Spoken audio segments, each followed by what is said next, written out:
ആണോ ആണോ നിങ്ങൾ ആലോചിച്ച് നോക്കും. മുജാഹിദ് പ്രസ്ഥാനത്തിന് ഭീരുത്വം കൊണ്ടല്ലേ നിങ്ങൾ യുദ്ധത്തിനെതിരെ? ഞങ്ങൾക്കോ കാന്തപുരത്തിന്റെ തറവാട്ടിലേക്ക് കയറി ചെന്ന് തൗഹീദ് പറഞ്ഞ ഞങ്ങൾക്കോ? ആണോ ഉള്ളാളം ദർഗയുടെ പരിസരത്ത് എന്ന് തൗഹീദ് പറഞ്ഞ ഞങ്ങൾക്കോ? CM മടവൂരിന്റെ മക്കാമിന്റെ പരിസരത്ത് എന്ന് മക്കാമിന്റെ മുമ്പിൽ ചെന്ന് തൗഹീദ് പറഞ്ഞ ഞങ്ങൾക്കോ? ബാബരി മസ്ജിദ് പൊളിച്ച ഉടനെ ഇന്ത്യന്റെ മതേതരത്വത്തിന്റെ കടക്ക് കത്തിവെച്ച ഡിസംബർ 6 ഉണ്ടല്ലോ, 1992 ഡിസംബർ 6, ഇന്ത്യ രാജ്യത്ത് മുഴുവനും കലാപം പൊട്ടിപ്പുറപ്പെട്ടപ്പോ മതം മനുഷ്യ സൗഹാർദ്ദത്തിന് എന്ന് പറഞ്ഞ് ചതുർദിന സമ്മേളനം നടത്താൻ മുജാഹിദ് പ്രസ്ഥാനം കാണിച്ച ധൈര്യത്തിനോ? ഏതാ മുജാഹിദ് പ്രസ്ഥാനത്തിന്റെ കുഴപ്പം? മുജാഹിദ് പ്രസ്ഥാനം ജനങ്ങളുടെ പൾസ് മനസ്സിലാക്കി പ്രവർത്തിച്ചു. മുജാഹിദ് പ്രസ്ഥാനം കൈവെക്കാത്ത എന്തൊരു നന്മയാണ് ഈ സമൂഹത്തിനുള്ളത്?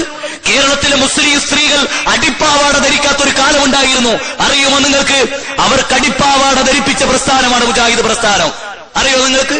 അതിനർത്ഥം ഞങ്ങൾ പെണ്ണുങ്ങളെ പാവാട അടിക്കാൻ നടക്കുകയായിരുന്നു എന്നല്ല. ഇനി നാളെ അങ്ങനെ വ്യാഖ്യാനിച്ചേക്കണ്ട.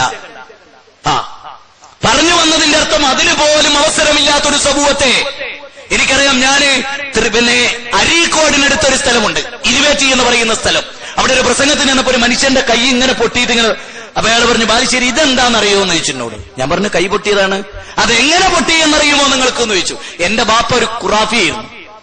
ഞാൻ തലയിൽ മുടി വെച്ചപ്പോ എന്നെ വാപ്പ ഓടിപ്പിച്ചത്. അപ്പൊ ഞാനൊരു മൂച്ചിമ്മ കയറി മൂച്ചിന്റെ കൊമ്പ് പൊട്ടി വീണ് കൈ പൊട്ടിയതാണ്. മൂച്ചി എന്ന് പറഞ്ഞാൽ മാവ്. അയാൾ പറഞ്ഞത് ഞാൻ അപ്പടി പറഞ്ഞു എന്ന് മാത്രം. മാവിന്റെ മുകളിൽ എന്റെ ബാപ്പ ഓടിച്ചിട്ട് കയറ്റി. അങ്ങനെ കൊമ്പടിഞ്ഞ് ഞാൻ വീണു മുടി വെച്ചതിന്റെ പേരിൽ. ഈ സമൂഹത്തെ മുടി വെച്ചിട്ട് ഇപ്പൊ ഹെയർ സ്റ്റൈൽ ഉണ്ടല്ലോ, ഓനെ വാർന്നു വെക്കാനും ഒരു ചീർപ്പ് കൈ പിടിപ്പിക്കാനും പഠിപ്പിച്ച പ്രസ്ഥാനം മുജാഹിദ് പ്രസ്ഥാനം. ഈ പ്രസ്ഥാനത്തിന് ഏതെങ്കിലും ഒരു കാര്യത്തിൽ മുജാഹിദ് പ്രസ്ഥാനം ഇടപെട്ടില്ല. സക്കാത്ത് സിസ്റ്റമാറ്റിക്കലി ഈ സമൂഹത്തെ പഠിപ്പിച്ച ആര്? മുജാഹിദ് പ്രസ്ഥാനമാണ്.